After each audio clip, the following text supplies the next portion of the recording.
Hello friends, Radhe Radhe. कैसे हैं आप सभी? आशा करती हूँ कि बढ़िया होंगे। क्या आप भी बचे हुए चावलों को लेकर टेंशन में रहते हैं कि अब हम इनका क्या करें?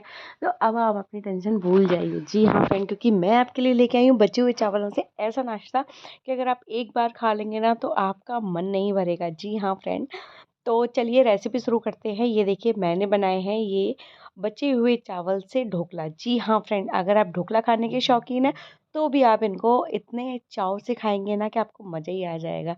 तो चलिए रेसिपी शुरू करते हैं। उससे पहले मेरी आपसे एक ही रिक्वेस्ट है कि अगर अभी तक आपने मेरे चैनल को सब्सक्राइब नहीं किया तो प्लीज़ मेरे चैनल को लाइक शेयर एंड सब्सक्राइब ज़रूर करें। देखिए बचे हुए मेरे यहाँ ना चावल बच गए थे तो मैंने उनको ना क्या किया, मिक्सी के जार में डाल करके ना उसमें मैंने डाला 2 से 3 चम्मच के करीबन बेसन। जी हाँ फ्रेंड, ये देखिए ये महीन पिसा हुआ बेसन है।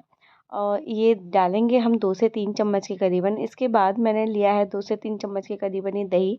इस दही वाली सेम कटोरी में ही हम थोड़ा सा पानी डाल के इसमें डाल देंगे और ना इसको एकदम बारीक पीस लेंगे। जी हाँ फ्रेंड, इस बात का बहुत ध्यान रखना है कि एकदम महीन होना चाहिए। देखिए इस तरीके से, और ना ज़्यादा पतला नहीं होना चाहिए। पानी आप अपने अकॉर्डिंग कम या ज़्यादा भी कर सकते हैं। इसकी थिकनेस आप देख लीजिए, इस तरीके का ही होना चाहिए बिल्कुल। इसके बाद में हम इसमें क्या करेंगे, आधी कटोरी के करीबन सूजी डालेंगे। इसके बाद ना हम इसमें ना थोड़ा सा बिल्कुल स्वाद के अनुसार नमक डालेंगे, बिल्कुल ज़रा सा ही डाला है मैंने। उसके बाद थोड़ा सा मैंने अदरक कद्दूकस करके वो डाला है। इसके बाद हमने कुटी हुई काली मिर्ची डाली है। इसके बाद ना मैंने इसको अच्छे से चला दिया है, देखिए इस तरीके से, जिससे ना जो सूजी है ना वो अच्छे से चावल वाले पेस्ट में मिक्स हो जाए। इसके बाद हम इसको 10 से 15 मिनट के लिए ढक कर के साइड में रख देंगे, जिससे ना जो सूजी है ना वो अच्छे से फूल जाए। जी हाँ फ्रेंड, इसको बनने में मुश्किल से 20 से 25 मिनट लगता है। बहुत जल्दी बन करके तो ये तैयार हो जाता है। अगर आप चाहें ना तो इसको बच्चों के स्कूल में लंच बॉक्स में शॉर्ट ब्रेक के लिए दे सकते हैं बिल्कुल।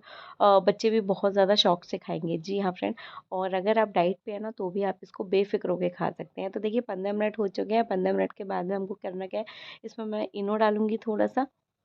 अगर आप चाहें तो बेकिंग सोडा भी डाल सकते हैं, बट मैंने इनो डाला है। इसके बाद इसको इस तरीके से चलाएंगे और ना मैंने ढोकले वाली प्लेट को ना ग्रीस करके साइड में रखा हुआ है। तो उसमें हम थोड़ा सा ये ऑयल लगा देंगे। ऑयल लगा करके अच्छे से ऑयल लगाइएगा, जिससे सारी किनोर पे ना जो है ना अच्छे से ऑयल लग जाए। देखिए इस तरीके की मेरे पास प्लेट है ढोकले की। इस तरीके से मैं ऑयल इसमें डालूंगी और ये देखिए इस तरीके से ब्रश से कर दूंगी और ना साइड में भी अच्छे से लगा दूंगी, जिससे ना जो ढोकला है ना चिपके नहीं। इसके बाद में जो हमने बैटर रेडी करके रखा है इसको इसमें डाल देंगे। इस तरीके से एक से दो बारी टैप टैप कर देंगे, जिससे ये जो बीच में ना मतलब चिपकेगा नहीं और एकदम स्पंजी ढोकला हमारा बिल्कुल बन करके तैयार हो जाएगा। इसको स्टीम करने के लिए साइड में रख देंगे और मुश्किल से 7 से 8 मिनट के बाद में ये हमारा जो है ना स्टीम हो जाएगा। इसके ऊपर ना मैंने थोड़ा सा ये कश्मीरी लाल मिर्ची को ना इस तरीके से फैला दिया है। इससे ना तीखापन नहीं आएगा, बट दिखने में ना ये बहुत ज़्यादा टेस्टी दिखेगा, मतलब अच्छा सा दिखेगा। 8 मिनट के बाद में मैंने इसको खोल करके देखा तो ये देखिए हमारा ढोकला जो है ना बिल्कुल बन करके तैयार हो चुका है। आप देख सकते हैं इस तरीके से मैंने बना लिया है इसको, एकदम सॉफ्ट सा बना है ये।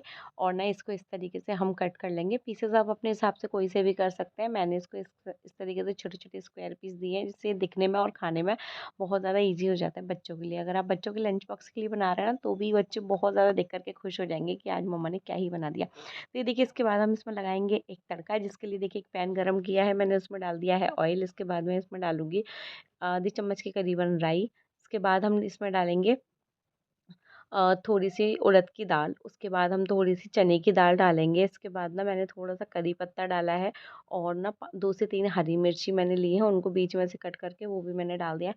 अगर आप हरी मिर्च नहीं खा रहे हैं या फिर आप बच्चों के लिए बना रहे हैं तो आप बिल्कुल इनको स्किप कर सकते हैं। मेरे बच्चे थोड़े से बड़े हो गए तो वो हरी मिर्ची निकाल देते हैं, इसीलिए ना मैंने ये डाल दी है, तो वो साइड में कर देते हैं। अगर आप बहुत छोटे बच्चों के लिए बना रहे हैं ना तो वो हरी मिर्ची आप बिल्कुल भी मत डालना। इसके बाद हम क्या करेंगे, जो हमारे ढोकले वाले पीसेस थे उनको डाल देंगे। इसके बाद थोड़ा सा सांभर मसाला ऊपर से डालेंगे, अच्छे से मिक्स कर देंगे। ये देखिए हमारा बहुत ही टेस्टी सा ढोकला बिल्कुल बन करके तैयार हो गया है। जी हाँ फ्रेंड, अगर अब आपके पास में कभी भी बच जाए ना चावल तो उनको बिल्कुल भी टेंशन लेने की ज़रूरत नहीं है कि हम क्या करें। ये देखिए इस तरीके से बना के आप तैयार कर सकते हैं रेसिपी। अगर अच्छी लग रही है तो प्लीज़ मेरे चैनल को लाइक शेयर एंड सब्सक्राइब जरूर करें। Bye bye, take care.